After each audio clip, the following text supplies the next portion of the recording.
codkaba ku maqlayseen wararka naga soo gaaraya deegaano ka mid ah ismaamulka Oromada ee dalka Itoobiya ayaa sheegaya in dad Soomaali ah oo tiradoodu ay gaarayso 65 qof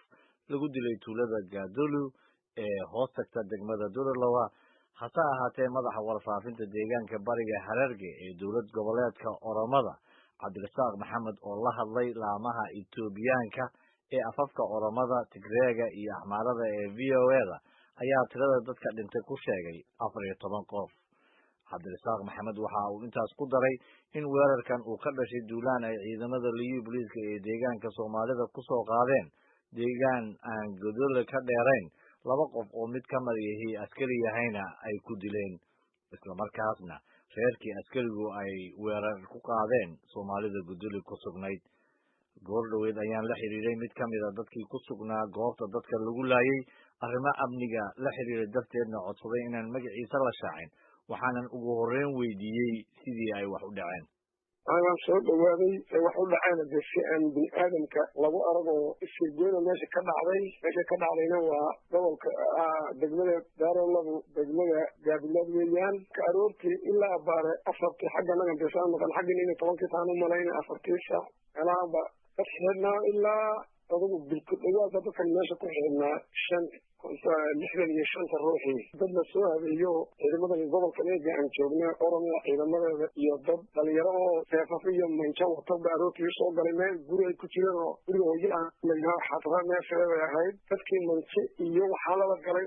seefaf si loogu waday aniguna dadku ka taaba baxaan soo ku jiray 65 ruux qoftaan ku dhinteen. waxaad nooga warantaa 65 ruux waxa marka hore gurigan isugu keenay bil bay ku jireen baa tiri. waxa isugu keenay laga karo siyaasad bay ahayd ammaankiina lagu sugaynaa inta laga yidhiba balaa dhalinyaro waalan baa meesha ka jirto ammaankiina lagu sugaynaa inta laga meesha la isugu keenay. marka haddii ammaankiina la sugayay sidee ku dhacday in la idiin soo galay aaway askartiidin waardiyeynaysa meesha waxay ku dhacday saaka meel qorkee la yidhaaho ka hooseysa yaa dagaal ka dhacay saaka aroortii abaara ilaa 2 aroornimo ama 8 saac taqaaniin idinkuna iyo meel dagaal ka dhacay nin magaaladan ka tirsan konfeero sabtiisa si laga dhawrayay baa qofkii ku dhintay reerkoodii oo qofta jooga iyo askartii oo heshiisa wala duulka laga dhintay daraadeed lagu baa loo soo galo say ku dhinteen waa sidaas. madaxa warfaafinta ee gobolka Oromada waxa uu laanta Oromada u sheegay weerarkaas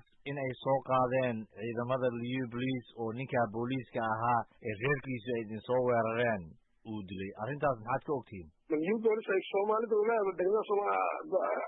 Soomaalida leedahay sidaas ayay madaxda Oromada ee gobolka degan tihiin u sheegeen VOA-da qaybta afka Axmaariga Oromada iyo Tigreeyanka ku baxo meesha la wax liyu Soomaalida ku qaday oo yartay ilaa gobolkaas meesha degmada gobolka Soomaalida iyo meesha anagu joogno oo yaraan hadda yartay ilaa 250 kilomitir baa noo dhaxayso oo anagu isku haystay isu dhow manina daan isu dhownahay waxaan dhibaatay ma dhacdeen oo anagu liyu booliska sheegay ma naqaan anagu dadka dagan meesha joogay.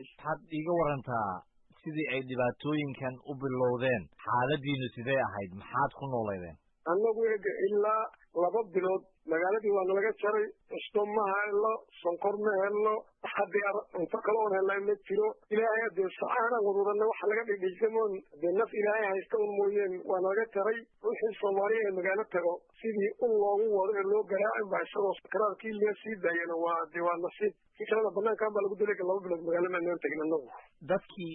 sida aad sheegtay lagu laayay guriga ee 65 ahaa intii ka soo hartay xagee ayay ku dambeeyeen? inta mooy intaas waa meel maanta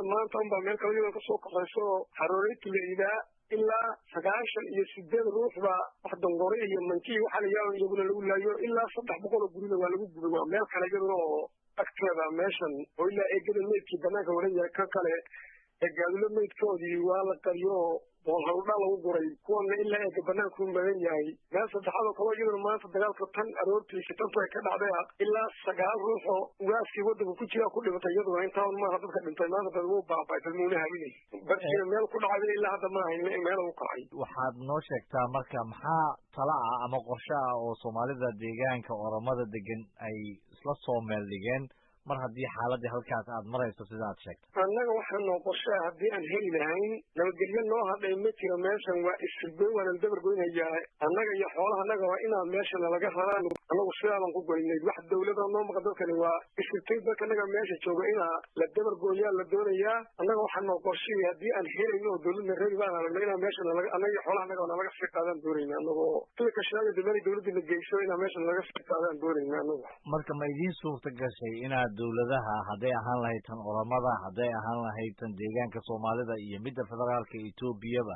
codsigiina inaad gaarsiisataan in halkan laydinka raro oo deegaanka soomaalida laydin geeyo wax wargeyso ama idaacadoon helada adigaabaa noogu wareysa meesha waa iscaburin gobolka isaga iyo dadka nagana waa dad iska baadiyo oo weliba telefoonadana internetka wax kasii dayn kara malihin dad iska baadi aan nahay dawladda korana wax noo gaarsiin ma jira gobolkana waa caburin oo eega degmadanaba maanta suu warkanaga ku dhaafana waa yaabanahay wax bini aadam oona maqlay ma jiro waa nala caburinayaa waxna maqlayaa ma jiro ano kurtan baanu ku baaba'aynaa wax codsi oo ninaba ka haynahay ma jiro oona ogiga oo ilaahay ahayn intaa in ka badan oo aad ila wadaagaysa ma jiraan waxaan kula wadaag aniga kula hadlaya in badan oo de Soomaaliya wasayda ina wajita aniga shan caruura iyo islaamkii meel alla meel ku dambeeyeen waruma haya in badan oo sida ina wajita adiga waxaan ka codsanayaa hay'adaha beerba bixiya iyo dadka xuquuqda u dooda iyo wixii meesha kale laga helay sidii loo soo kaalmayn lahaa inta balade fursad aan helayna hadduu ilaahay ila wax qaadan aan helayna aan waayna si degdeg gacan u daabayna anaga iyo dadka naga iyo xoolaha naga inaad adduunyaha noo gaarsiin ka codsanaa walaal sidii aad warkaba ku maqlayseen wararka naga soo gaaraya